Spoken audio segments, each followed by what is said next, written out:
আসসালামু আলাইকুম। আওয়ামী লীগের সমাবেশে বাধা প্রসঙ্গে যে বার্তা দিল যুক্তরাষ্ট্র। আরও থাকছে শেখ হাসিনার কাছে জবাব চান কেন কিছু না বলে পালালেন। সর্বশেষ শেখ হাসিনা পালিয়েছেন জানার পর যে অনুভূতি হয়েছিল জানালেন ডক্টর ইউনূস। দেশ বিদেশি সকল সংবাদ সবার আগে পেতে চ্যানেলটি সাবস্ক্রাইব করে রাখুন। এবার বিস্তারিত। নূর হোসেন দিবসে আওয়ামী লীগের সমাবেশ করার ঘোষণা ও সেটিতে বাধা, বাংলাদেশের সংখ্যালঘুদের উপর কথিত নির্যাতন, সাংবাদিকদের আটক ও প্রেস অ্যাক্রেডিটেশন কার্ড বাতিলের বিষয়টি নিয়ে বিভিন্ন প্রশ্নের জবাবে নিজেদের অবস্থান জানিয়েছেন যুক্তরাষ্ট্র। সেখানে এক ভারতীয় নারী সাংবাদিক এসব প্রশ্ন করেন। স্থানীয় সময় সোমবার প্রেস ব্রিফিংয়ে কথা বলতে আসেন পররাষ্ট্র দপ্তরের মুখপাত্র ম্যাথিউ মিলার। এ সময় ভারতীয় সাংবাদিক প্রশ্ন করে বলেন, আওয়ামী লীগের শান্তিপূর্ণ সমাবেশে সংঘবদ্ধ হামলার আশঙ্কাজনক খবর শোনা যাচ্ছে। নারীদের উপর হামলা, সংখ্যালঘুদের উপর হামলা, সাংবাদিকদের জেল এবং প্রেস অ্যাক্রেডিটেশন কার্ড বাতিল করা হয়েছে।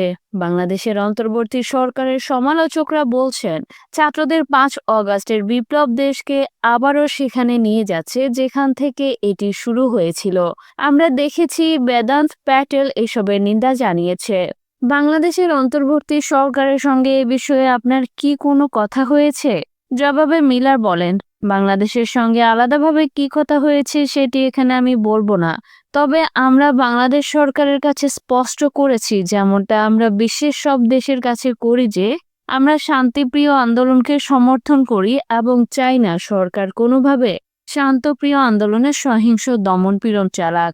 এরপর ওই ভারতীয় সাংবাদিক বাংলাদেশের সংবিধান থেকে ধর্মনিরপেক্ষতা বাদ দেওয়ার উদ্বেগের বিষয়ে প্রশ্ন করেন এবং জিজ্ঞেস করেন এ ব্যাপারে তার কিছু বলার আছে কিনা। জবাবে মিলার বলেন, তিনি বিষয়টি টুকে রাখবেন এবং তাদের কিছু বলার আছে কিনা দেখবেন। চলে যাচ্ছি পরের সংবাদে। আইন উপদেষ্টা অধ্যাপক আসিফ নজরুল আওয়ামী লীগ নেতাকর্মীদের উদ্দেশ্যে বলেছেন, আপনারা শেখ হাসিনার কাছে জবাবদিহি চান, তিনি কেন কিছু না বলে পালিয়ে গেলেন। আইন উপদেষ্টা বলেন, পতনের 2-3 দিন আগে নিজের পরিবার আত্মীয় স্বজনদের পাঠিয়ে দিয়ে শেখ হাসিনা পালিয়ে গেলেন, আর এখন দেশকে অস্থিতিশীল করতে ফোন আলাপে নেতাকর্মীদের উস্কানি দেওয়া হচ্ছে। আসিফ নজরুল বলেন, কারো পছন্দে নয়, হাইকোর্ট ও আপিল বিভাগের বিচারক নিয়োগ হবে আইনের আলোকে। এছাড়া সাইবার সিকিউরিটি আইন বাতিল করা হবে। 1 জুলাই থেকে 5 অগাস্ট পর্যন্ত দায়ের হওয়া সব ফৌজদারি মামলা বাতিল করা হবে। অন্তর্বর্তী সরকারের কাজ নিয়ে আপনি সন্তুষ্ট কিনা এমন প্রশ্নে তিনি বলেন, কাজ নিয়ে সন্তুষ্টি অসন্তুষ্টি কোনো বিষয় না, আমরা চেষ্টা করে যাচ্ছি। আমাদের কারো হয়তো যোগ্যতার ঘাটতি থাকতে পারে, তবে আন্তরিকতার ঘাটতি নেই। ভুল করতে পারি, যোগ্যতা কম থাকতে পারে, কিন্তু কোনো অন্যায় করিনি। দিনে 12 ঘন্টা করে কাজ করে যাচ্ছি। তিনি বলেন, হাইকোর্ট বিভাগ ও আপিল বিভাগের বিচারক নিয়োগের নতুন আইন হচ্ছে। চলে যাচ্ছি পরের সংবাদে। বাংলাদেশের অন্তর্বর্তী সরকারের প্রধানের দায়িত্ব গ্রহণ বিভিন্ন বিষয় নিয়ে কাতার ভিত্তিক সংবাদ মাধ্যম আল জাজিরাকে সাক্ষাৎকার দিয়েছেন প্রধান উপদেষ্টা ডক্টর মোহাম্মদ ইউনূস। তার এই সাক্ষাৎকারের প্রায় আধা ঘন্টার একটি ভিডিও প্রকাশ করেছে সংবাদ মাধ্যমটি। সেখানে একটি অংশ সাক্ষাৎ গ্রহণকারী ডক্টর ইউনূসকে প্রশ্ন করেন, শেখ হাসিনা পালিয়ে যাওয়ার পর তার অনুভূতি কেমন হয়েছিল, তিনি অবাক হয়েছিলেন কিনা। জবাবে তিনি বলেন, সবাই অবাক হয়েছিল, কারণ এটি খুবই দ্রুত ঘটেছিল।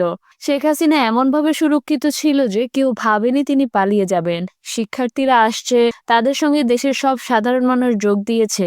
পুরো দেশ থেকে বিশাল পরিমাণ মানুষ জড়ো হয়েছিল। তারা ঢাকার দিকে আসছিল, তার বাড়ির দিকে আসছিল। এরকম বিষয় কেউ শুনেনি। এই পরিস্থিতির জন্য তারা প্রশিক্ষিত ছিল না, কেউ জানতো না এটি হবে, তবে আশা ছিল এমন কিছু হবে, কারণ পুরো দেশ তার বিরুদ্ধে ছিল। সাক্ষাৎে ইউনূসকে প্রশ্ন করে বলেন, না, পুরো দেশ তার বিরুদ্ধে ছিল না, অনেক মানুষ তার পক্ষে আছে। জবাবে ডক্টর ইউনূস বলেন, অবশ্যই পুরো দেশ তার বিরুদ্ধে ছিল। আপনি কি নিশ্চিত তার পক্ষে অনেক মানুষ ছিল? তাদের সংখ্যা খুবই কম, কিন্তু তাদের অনেক ক্ষমতা ছিল। এভাবেই কিছু অল্প সংখ্যক মানুষকে নিয়ে তারা দেশ শাসন করেছে। আমি যখন বলছি পুরো দেশ তার বিরুদ্ধে ছিল, আমি বোঝাচ্ছি পুরো দেশই তার বিরুদ্ধে ছিল।